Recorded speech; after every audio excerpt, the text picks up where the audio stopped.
Yeah, and the Macabre Club was actually a Facebook group I started about 12 years ago. Oh, right. And it was just people that I knew that were interested in true crime and weird stories of the macabre. And we started it a long time ago. So I always had the idea that if I were to do a podcast, that it would be called the Macabre Club. Hey guys, want to shout out to the sponsors of Amarillo Rocks. First up, we've got the Drunken Oyster over at 7606 Southwest 45th. Authentic Cajun cuisine, killer drink specials, live music, beautiful atmosphere, absolute date night perfection. Drunken Oyster, 7606 Southwest 45th. Next up, Savor Tapas Bar, 7669 Hillside. Beautiful, beautiful atmosphere, gorgeous bar, beautiful patio. She does live music 7 days a week. They've got some killer brunch specials. Savor Tapas Bar as 7669 Hillside. And then final up, the Western Horseman Club. Live acoustic music, great steaks, great whiskey. It's been around forever, 2101 I-40 East.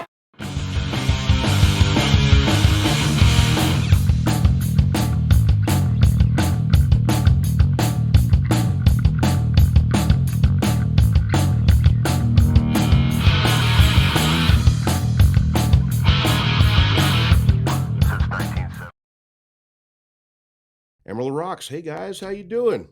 This week we've got the infamous Amy Hart here, who's got the new podcast out, What Happened to Dorien Thomas. Amy, how you doing? I'm doing well. How are you? Not bad, thanks. Yeah. So glad for having you on, or having me on. Having you on, or your own show, hey, but having me on. I'm glad to have you on. After I flubbed a couple of times. Like last week was just chaos, and I wanted a chance to listen to this thing a couple of times and get some notes, man. Guys, Amy is a local musician. You might know Amy from many different things. You might know her from Facebook. You might have seen her out at a show. Okay. You also have probably seen her play music somewhere. She plays guitar, plays piano, sings like a mofo. Amy and I have been in a band together.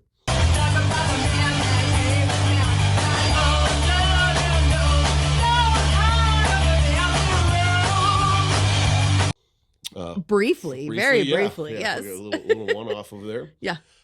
And then she also does a thing with the big college radio station here. You may have heard of it, called FM 90. You're the program director for those guys, is that right? I am, yeah. And I teach radio classes and teach students how to be on the air. So awesome. It's a really amazing job. Yeah. No pressure here. But also, she has a new podcast out. It's called The Macabre Club. Yeah. So I think if we go forward and do more seasons, we wanted a name for the podcast, but really we're calling it What Happened to Dorien Thomas. And that's the name of this season, but you can search it either way and it will show up. But, I did. Yeah. I ran a test on it. It first result. So yeah. And the Macabre Club was actually a Facebook group I started about 12 years ago. Oh, right. And it was just people that I knew that were interested in true crime and weird stories of the macabre, and we started it a long time ago. So I always had the idea that if I were to do a podcast, that it would be called the Macabre Club. So that's why it's called that. So what prompted you to do the Dorien Thomas story? That's pretty, because that's 25 years ago. That's out of the blue. Yeah. And I remember everything vividly at that time though. Yeah. But where did that come from? So for me, it started with wanting to do the podcast first.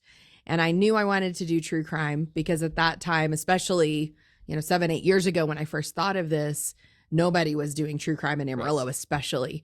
And so I went to Facebook and literally asked people what were the most memorable true crimes that they remembered and that stuck with them, and what would they want to hear. And by far it was Dorien. Yeah, that was real mystery, dude. Yeah. And so originally I was just going to do like a 30-minute just talk about the case, and that was it. I was just going to give some information. And then it got a little crazy. So this thing has evolved into a full-blown production with like soundscape. She's got Juan Dorien is doing audio engineering for you. Yeah. On that one, and he did a fantastic job. Like it's production on this is really, really well done. Yeah, he's actually scoring. This is it, baby. We're finally gonna score the music to go with the podcast. Yeah. So he started out just kind of creating songs, now he sits down like a composer would, like with an orchestra, and you sit down and he's playing to whatever the person is saying. Yeah, trying to find the vibe for the Yes. dialogue. And it is just changed. So I think from episode, I mean, 1 is great with the audio, but 2 is when he really started doing that. Nice, yeah. dude. I can't wait to hear that second episode. Let's talk about it for a little bit. So this was in 98. You were a freshman in college. Yeah. Correct. At AC, where I teach now. Yeah. I was Full circle. I remember Dorien was 9. Yeah. And my daughter in 98 was about to turn 8 years old. So like if you had little kids, especially, kids that played outside, the whole thing got your attention. I was the Schwann's man at that time on the north side. So I remember talking to those cops about that stuff. If you see anything weird, I remember having to call pick up a freaking payphone at the time and call them, say, hey, there's a blue bike over here just by the side of the road, that type of stuff. Wow. So you actually made some calls. Yeah. No kidding. Yeah. A couple. Not much, but I was all over the north side, and so and special crimes team was also on my route. So like I'd go talk to those cats, on Thursday mornings, and just a little bit of an inside knowledge. I wouldn't say anything much really about it than that, But just check something out, or like you've noticed something out of the ordinary. Yeah. That's smart. And dude, we've had so many theories about that. One of them was Wild Horse Lake. Yeah. Well, do they even call it that anymore? I don't know. I think they kind of do. I think, and it's one of those like Donovan, it's Donovan Lake or it's Lawrence Lake. I think it's one of those that has a multi name. But fun fact, that area, the train tracks over there next to Wild Horse Lake, is kind of where Amarillo got started. That was where the camp started around Amarillo. Interesting. Yeah. Kind of near like 3rd and Hughes, that area in there. Yeah. Yeah. And there used to be a lake there. I mean, obviously, in the 50s, my mother's family, my mother lost a brother in that lake. He drowned in that lake. Wow, really? Yeah, mid-50s, yeah. And what was his name was Oscar. And so that's like, awful. And I know that they had tossed that theory out because it was right across the way from the Toot and Totem. Yeah. That he was supposedly going to. Yeah. And, I remember seeing like a couple of days after that, the cops were patrolling around like the old Oakdale Elementary and stuff. Like they were looking, there was like search teams and stuff back there, like looking in the woods back there. Cause like right past the train tracks on McMaster's, that whole neighborhood, it's just around the other side of a prairie, and then there's a bunch of trees and stuff like that. Like there's a lot of places to hide a body. Yeah. And so, or for a kid to hide, because at that point, we didn't know if he was just pulling a prank or that he got lost. He was always on his bike. And so I think the thought was he's just going to show up at some point, There's one part in it where you said that he had done this before. Yeah. Yeah, and he kind of like spent the night with somebody and didn't tell anybody. And so I think that was the original thought, was like, oh, he's just doing the thing he does. He's very independent, 9 years old kid. Think about a kid doing that now, though, man. I can't even think about, I can't think about a child riding their bike that much. I know, right? Now. When I was a kid, I'd have to be gone 15 hours a day on a bike and better get your ass home, Yeah. And it's just such a different vibe. Now, I remember thinking at my wife at the time, I thought she was way overprotective of my daughter. She didn't really get to go out and play much. And in retrospect, she was probably right about it, man. There's a lot of fucking creeps out there, Yeah. And and I think Juan wanted in on this project originally because he grew up in San Jacinto. Yeah. And so he was kind of like, middle north-ish Amarillo. And he said Dorien was the reason why we couldn't stay out past dark anymore. No kidding. Yeah. And so it really hit him. And, Madison, my co-producer, her and Dorien are a year apart. And so same thing. It was like, it kind of changed the kids in Amarillo's lives. Yeah, dude. It really where did. J. Kelly Pinkerton made everybody start locking their doors, Dorien made all the kids come in early, Yeah. That makes sense. I mean, it was the same for us. We lived on the east side. Yeah. That's crazy. Hey, so in the show, so you said Madison's your co-producer. What's Madison's name? Madison Fowler. She works at the college with me. Nice. She teaches journalism and that kind of stuff. She actually is the head of the Ranger. So that's kind of how we got started. It was talking about like our love of true crime. Yeah. And I was like, I need a journalist because I know the broadcasting side. I don't really know the journalism side. So the two of us together just working on research, which, oh my gosh, we've done so much research for this. And I still feel like there's probably stuff we missed. Yeah. So I think our eventual goal is to have like a secret 6th episode that will come out that's us talking about maybe things that we missed or things we've heard about since That's then. a cool idea. Yeah. How does one research something like this? I mean, because you don't really have the Globe News anymore. It's gone. You used to be able to go up in the mezzanine and look at like old copies of newspapers and stuff. You don't have that anymore. Microfilm. I did some microfilm research, which we get into a little bit from episode 2 going into 3, because I found some stuff in the microfilm that I was like, what? Yeah, like no kidding. there's some moments of like, oh my gosh, that I had to go back and re-interview one of the families that was involved because I had so many questions of things that I found. Yeah. And it kind of opened this whole like episode 2 going into 3 is real crazy. And so microfilm, but past that, doing just a regular Google search, you get the missing children websites, and that's about it. Yeah. You'll see anniversary stories about Dorien. There's not hardly any information, but we talk about in the first episode at the very end that obviously there was an incident the year before he went missing, and he was involved in something the year before he went missing. And so we knew that from a missing children website. Spoilers. I know what you're talking about. But no spoilers. And so there was a big incident that feels like a catalyst to something. Like, we don't really know what it is yet, or if it. What did he see? Right. What did he know? What did he see? And but we don't know. Like we still don't know, sadly, even after all of our research, because it's still a cold case.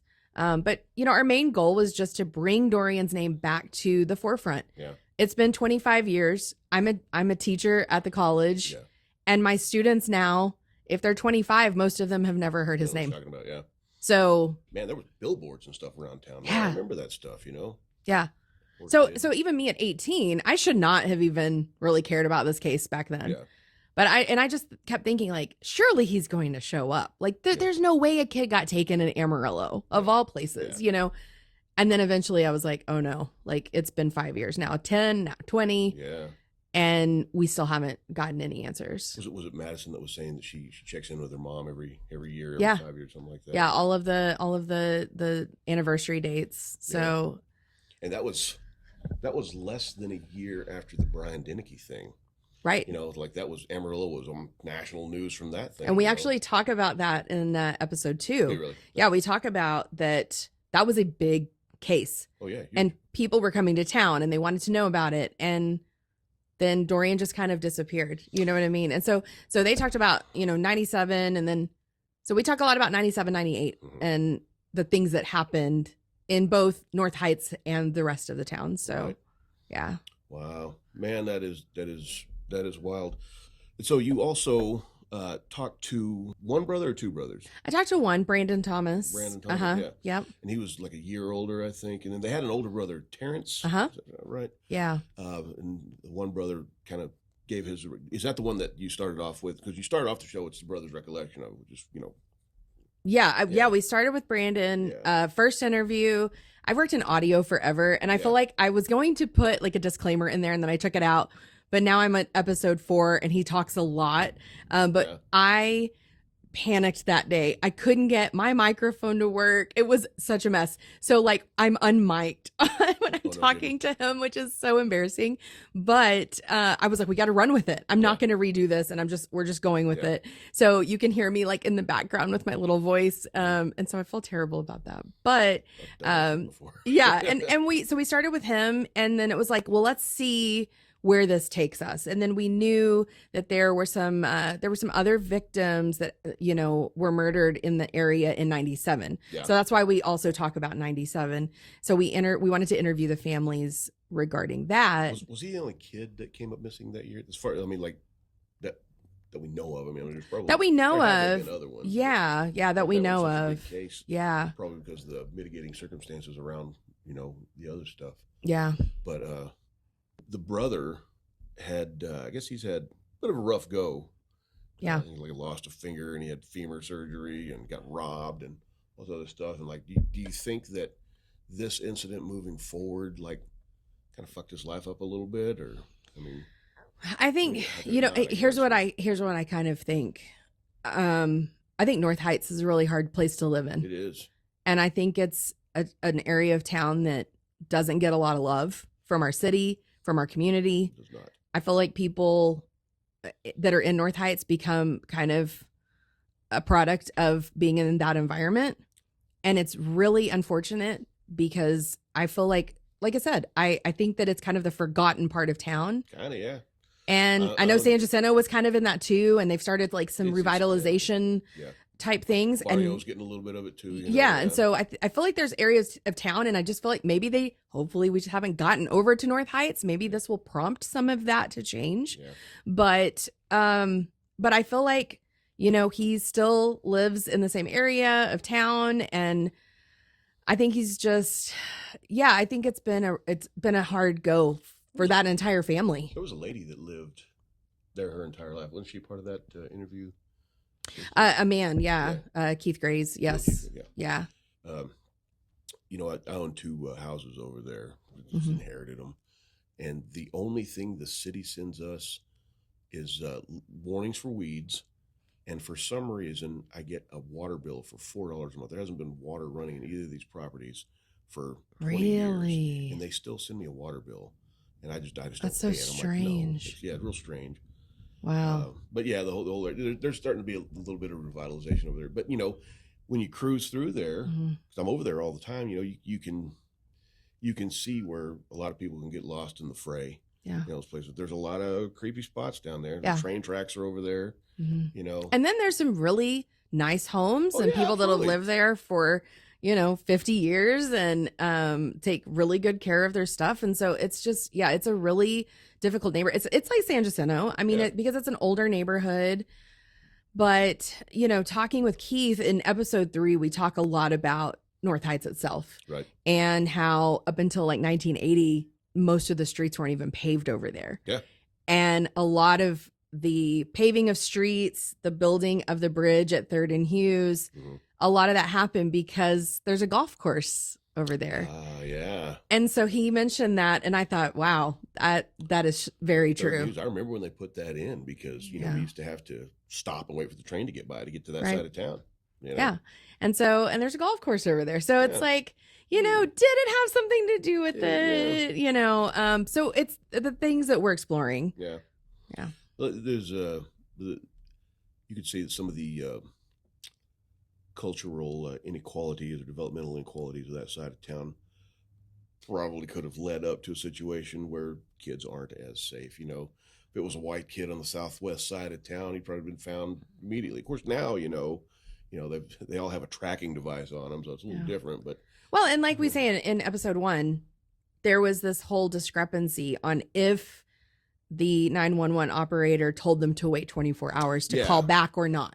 Yeah. Because we don't know that, and we can't hear the tape. So we don't know if somebody told them the first time. That's always been kind of the guideline that, as we understood it, you couldn't report someone missing for 24 hours, if I remember correctly. Now, that was also 30 years ago when I remember hearing that. Yeah. It seems like today, somebody's missing, people are a lot easier to track now. So, I mean, if somebody's missing, they're probably fucking missing, Yeah. It's not that rule. So and we have a teenager right now that's missing. Oh, really? Kiera Triplett is her name, and she actually went missing from Hamlet, and she doesn't have her cell phone with her, and so that's like the first sign of like, is it foul play or did she just not want to be found? Right. When was this? Just recently? She's been missing since July. Oh shit! I didn't know Yeah, very recently.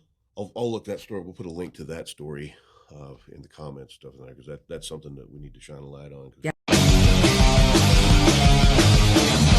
Hey guys, kind of a interruption here to the show. This is a new one for us. In my last minute editing, I was researching some things to throw some layers in the podcast, get it out tonight.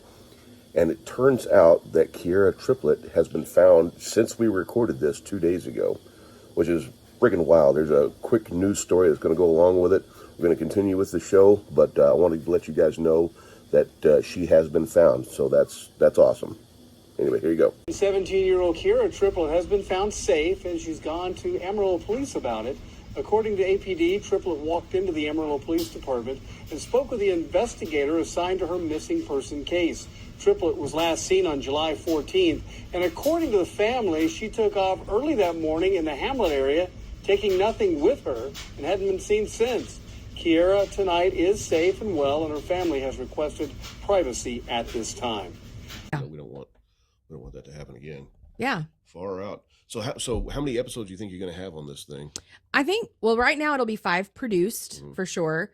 And then hopefully a 6th episode with the 3 creators of, we're just sitting down kind of chatting about, the experience. Yeah. So, and what we've learned, and hopefully we'll have an update show at some point too. Yeah. Well, I'm glad you're doing this. It's cool. I'm curious to see what other subject matter this podcast takes on. I can think of some like J. Kelly Pinkerton. What was that name? Danny something, the DA that killed himself. Yeah. There's so much involved. Like the Johnny Frank Garrett case is really interesting too, because there's so many people involved in that. And then, J. Kelly Pinkerton was super young, so we've talked about, like, do we want to do something really old again? Because we have had our troubles with, trying to find information. And it's hard too, because I would love to have some information from actual news stations, other than just the newspaper. And I wish I had like a stand-up of somebody talking about, they're searching or whatever. We don't have any of that. A lot of those television stations weren't archiving anything back then. So that's been really difficult too. Wow. I didn't know that. Well, right on. So you got anything going on musically? Right now, no, focusing on the podcast, but my goal is to finish the podcast and then get back into music, because I miss doing it so much. But I would love to put out an EP. So, but I'm just trying to figure out what my style is going to be, what my, I haven't written a song in a while. So I just kind of want to focus on that for a little bit. Well, I hope you do, Yeah. You got a great voice, great sound. Thanks. And I love everything you're doing. This is, I need to cruise by and see your Halloween decorations. Oh, they're out there. Yeah, they're getting wet right now. But you guys go Bucky on everything you Yeah. do. I can't remember a costume contest that you and Brandon haven't won. So. It's our time of year. This is our time to thrive and shine. Yeah. So yeah. We just need to have 3 months of Halloween every year. I agree. I would be okay with it. Just go Bucky with it. Yeah. Halloween needs to absorb Christmas. Sorry.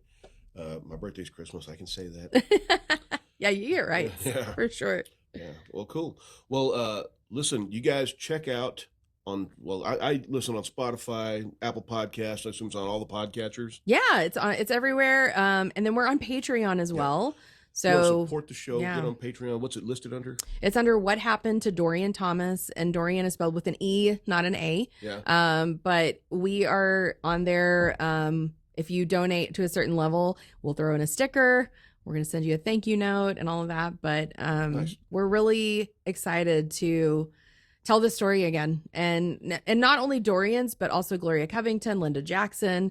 We want to get their names back out too, because those are also unsolved cases that happened at the same time in North Heights. So awesome. Well, I will stay. Kat and I'll jump on that Patreon, because that's important. Support the arts, guys. Well, cool. Well, I think that's going to be it for this week, guys. Thank you, Amy, for being on the show. Thank you. Yeah, I'm glad we got Anytime. this worked out.